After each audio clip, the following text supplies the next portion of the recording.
Hi everyone, so I just randomly thought of doing a video of me with regular practice. I haven't thought of any particular topic to talk about, but as I share what I normally do, maybe you can pick up a thing or two.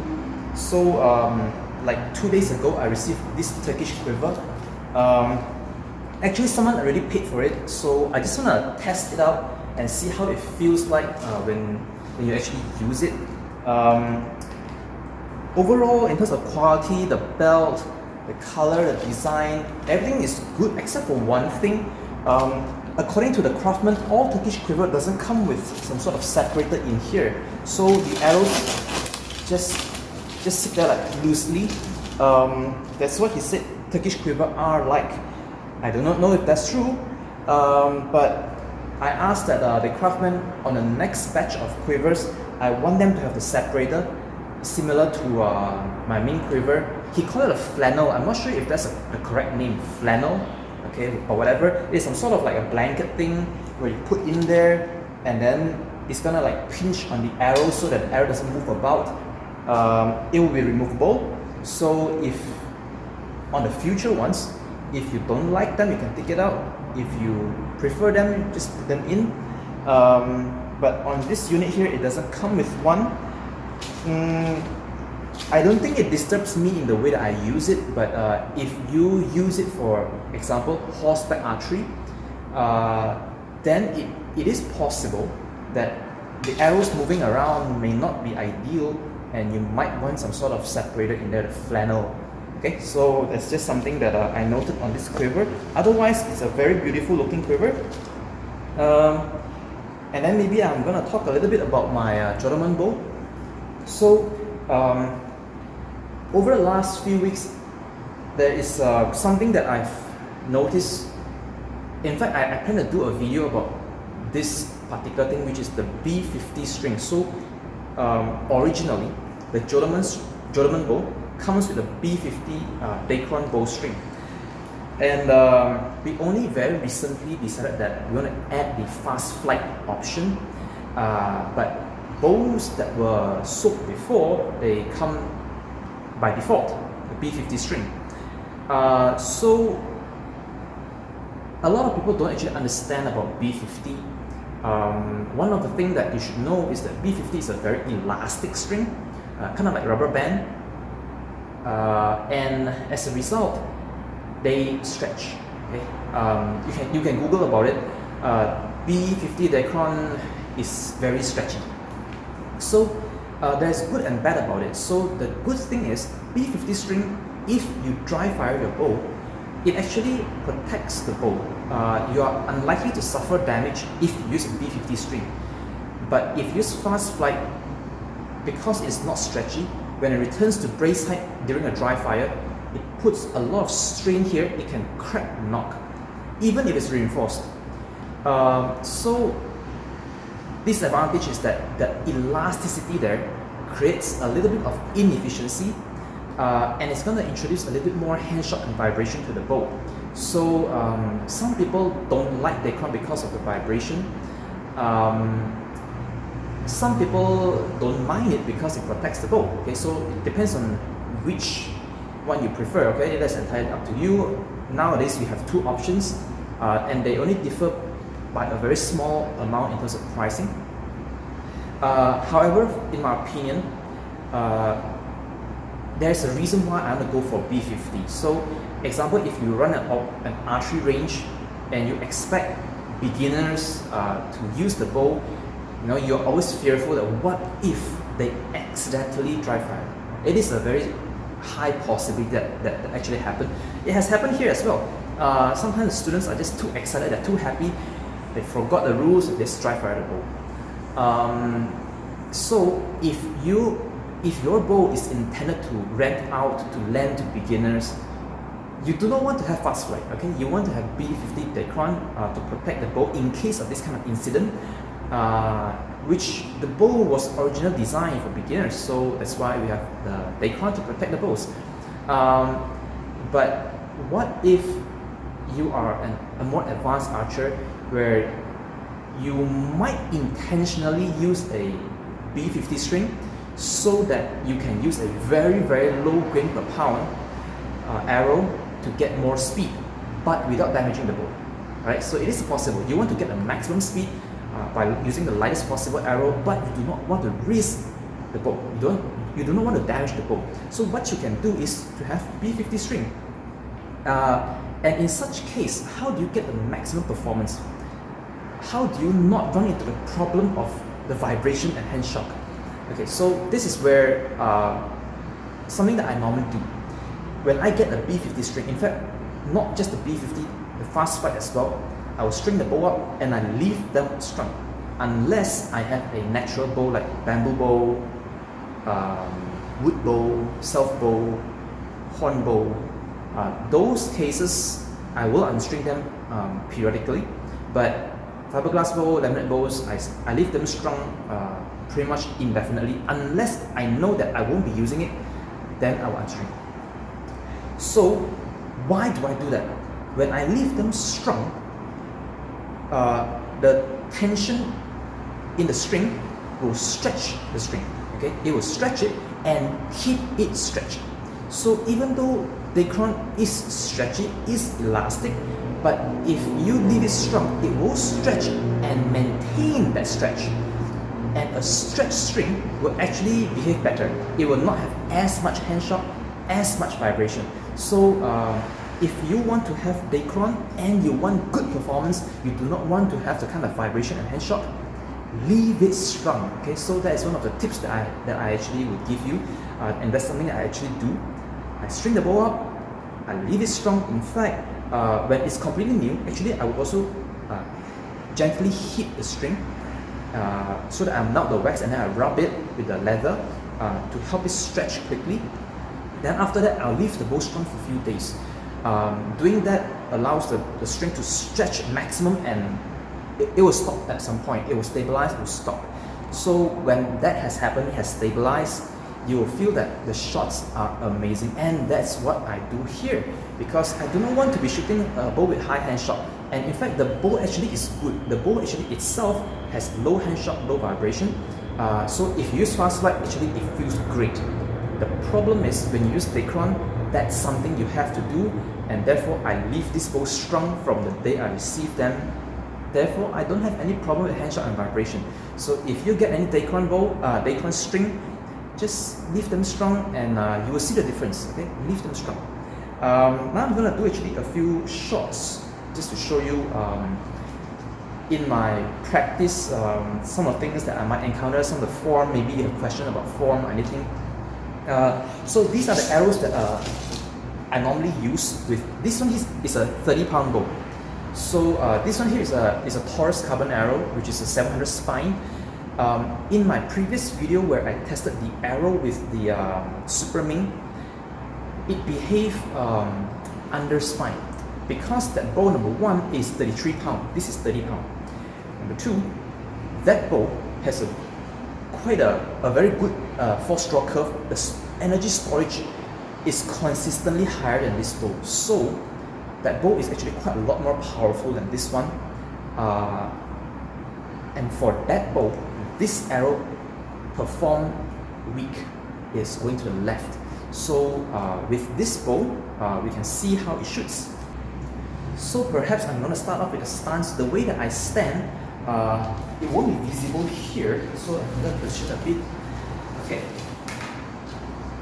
If this arrow here points towards a target, I use an open stance like this, where the rear foot is stepping on the line towards the target, and my toe here is aligned to my heel here. Okay, so 45 degrees on the front, 90 degrees on the rear. So that would be my stance. So it creates some sort of angle towards the target. So I'm actually not standing like perfectly parallel. I'm actually kind of standing like an angle towards the target. Okay, like this. Okay, and then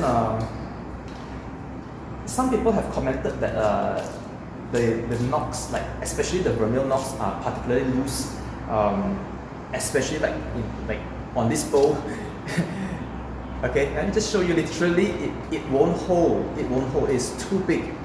Okay, this is very thin and this is way too big, so it won't hold, but that is not an issue. Oh, some people also ask me, what is this tape here? So, okay, this tape that I put here is actually a fail-safe. So, in the past, what has happened before is that, is this black piece here, that's my Nock set. That Nock set, sometimes, because the way that I install it, I tie on, I put glue on, but after some time, it is possible for that Nock set to somehow got loose and start to climb. When that happens, the problem is there is no way for me to tell if it has moved. Okay, so because it has happened before, where in a competition it has climbed. I notice the shots are going weird, but I'm not sure what was going on. So it was after the competition I realized that it has moved up by half an inch. So you know that is a problem. That's why I thought, okay, I need some sort of way to tell myself if this is unusual. So that's why I put a tape on top of the Nock set, so that if this one starts to move, the tape holds it in place. Also, when it starts moving, you will see that as the Nock set tries to push the tape up, this part is gonna, like, you know, swell up. So if I see anything wrong with the tape, I know something is wrong with my Nock set. So this is just for me to know that something is wrong with my setup. But I don't really use it for any visual thing or knocking point or anchor point. It's past my head, so there is no other use for this one. Anything else? Okay, so also this tape here, so like here on this boat is actually raised skin, and raised skin is actually very abrasive resistant, so I technically don't need to protect the Arrowpass. But the reason why I do that is not because I want to protect the Arrowpass. It's actually because every time I shoot, the arrow will gently rub here. Actually, I've been shooting with this one for some time, but you can see that the mark is actually very minimal, because the way that I shoot, the contact is very, very minimal. But the point is, it leaves a little bit of marking on the tape, so that I know if I'm shooting consistently. So if the smearing, the mark from the arrow is big, then you know you're not consistent. If it's small, then you know you're consistent. So that it is like a canvas for me to help me identify if there's anything wrong with the way that I hold, so that my arrow placement is consistent. Okay, so stance. Being loose doesn't really matter. Remember, use the front finger to hold it and push backward. That applies the force so that this one doesn't move around. If the ring is loose, just put tape to secure it on the side. It just thickens the ring a little bit, so that it doesn't come loose. Sometimes it happens because, you know, your thumb swells and shrink.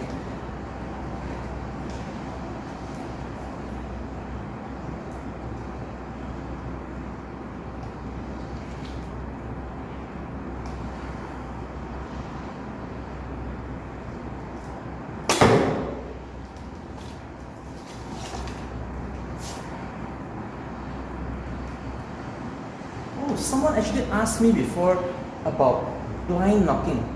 Okay, I don't really do fast knocking. I will do blind knocking. Okay, because I want to shoot consistently. If I do speed shooting, it messes up with what do you call it? The muscle memory, where you tend to short draw. So I want to prevent that. Okay, that's why I try not to do speed shooting. Okay, the way that I do my blind knocking. There's a few ways. If the quiver is pointing forward, I grab the Nock here. Okay, I grab the Nock, and your Nock is actually not symmetric. There is one side with an index, the other side doesn't have. Try to look at your Nock. There's gonna be one side with an index. Okay, there are very few cases. I know there are some Nocks that doesn't have that, but most of the time, most Nocks have an index. So if it's pointing forward, I reach for the Nock. I feel for which side has it, because there's only three possibilities. Number one, your index finger is touching it. Number two, your thumb is touching it. Number three, neither is touching it. Okay, three possibilities. Okay, So the way that I have set up my knock is such that my index is facing in. Okay? Because it's black, you can't see it, so I'm going to tell you instead. The knock is, the index right now is facing towards my bow. And when that happens, you see the feather is facing away. My knock index is opposite of my feather index. Okay. The reason why I do that is because I do not want when I shoot that the index presses against my index finger here. Okay. I do not want it to press against my index finger. It doesn't feel comfortable. That's why I put it away from me. But that's up to you. How you want to set up, that's up to you. This is something I prefer. So when I grab this, I know that I want the index to face here. So if my thumb touch it, I know it's in the correct position. I pull it out, support with the front finger here, and then look at how I rotate. I maintain its orientation, keep the thumb touching it. It's in the correct position. Now supposing it is facing away, where I touch, the index finger is touching it. So I will pass to the front finger here to hold it, and then look at what's going on. I'm doing slow motion. As I do this, I'm rotating it. Okay, so that now the thumb side is touching it, and pull. Okay, again, index finger is touching it. Go like that. As you do this, rotate it so that the thumb side is the one that's touching it. Okay. If neither of them is touching it, very simple. Turn 90 degrees. When you turn 90 degrees, one of them is touching it. Right now, the thumb is touching it. Supposedly, if let's say the other way, I turn 90 degrees, now the index finger is touching it. So you just do a turn, and then one of them is going to feel it, and then you just knock as usual. Okay. So that would be the case of the knock facing forward. Now, the example in this case where the quiver is facing back. So, obviously, I can't go do this. Okay, this is stupid. Okay, it's not gonna be possible. So what I do is, I reach for here. Okay, feel for the quiver. Feel for the quiver. Get this part of the shaft. Don't do this. It's very uncomfortable. Pick it out. Okay. Support the front. Reach for the back. When you reach for the back, again, it's only three possibilities. Either right now the index finger touching it, okay. If not, the thumb is touching it, or neither. If it's neither, just turn 90 degrees and find one of them. Okay, one of them is gonna feel it. Once you feel it right now it's index finger touching it. So as I approach the string, I do a 180 degree turn. Okay, so I'm gonna do a slow motion. Let's say you touch it, or right now the thumb is touching it. So I'm gonna just do this. Oops. Okay. If I reach and my index finger is touching it, I can look at the slow motion.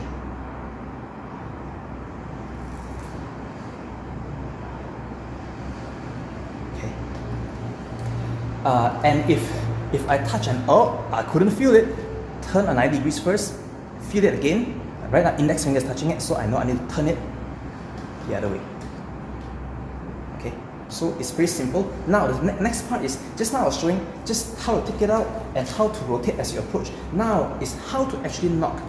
So when you reach here, okay, as you approach and do this knocking, the critical part is hold it this way.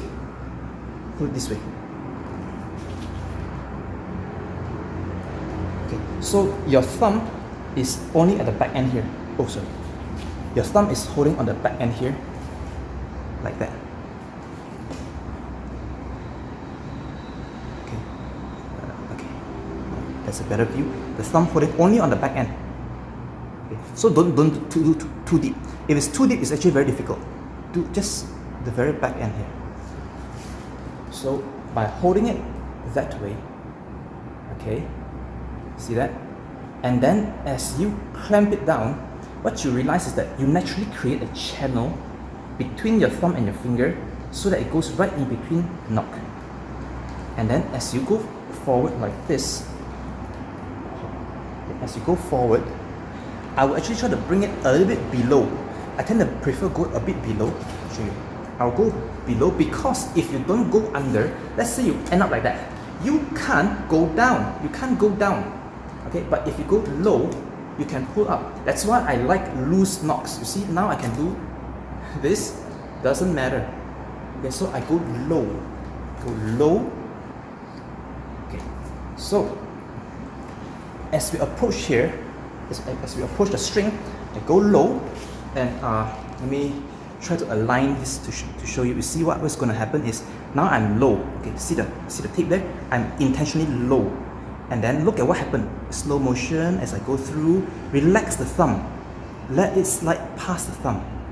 Once I slide past the thumb, squeeze it. As you squeeze it, you naturally channel the string into the middle of the knock. Done. Then just move up. Okay, so it's really not that difficult. You feel for where the index is. Okay, right now the thumb is touching it. So the front here, support. Rotate if necessary. Look at it. I'm going to slow down, okay? Go below. Relax the thumb, let it go through. Squeeze. Pull back. Up. Okay, so as you go through, relax the thumb, through, squeeze, pull back, up.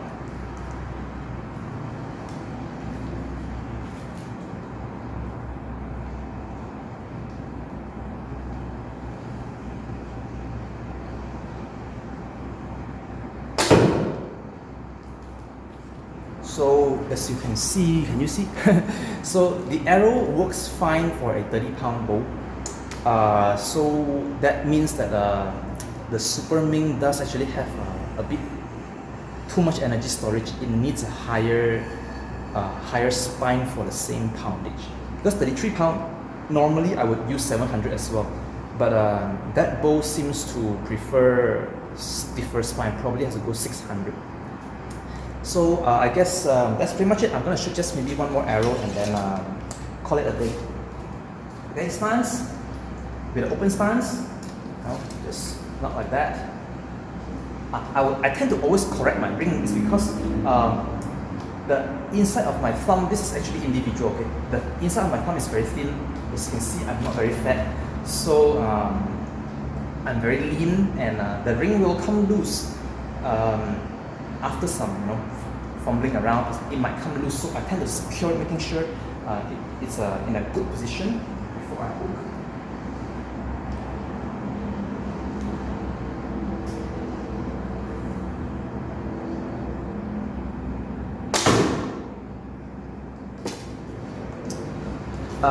Let's go have a look. So I was telling you that the Jordan is actually a really easy bow to use. Like, I don't even need to do a proper full draw anchor or whatever. I just simply shoot. And it's very easy to shoot. It's very easy to get a very good score because the arrow pass is very narrow. Very, very narrow. So you pretty much just aim straight.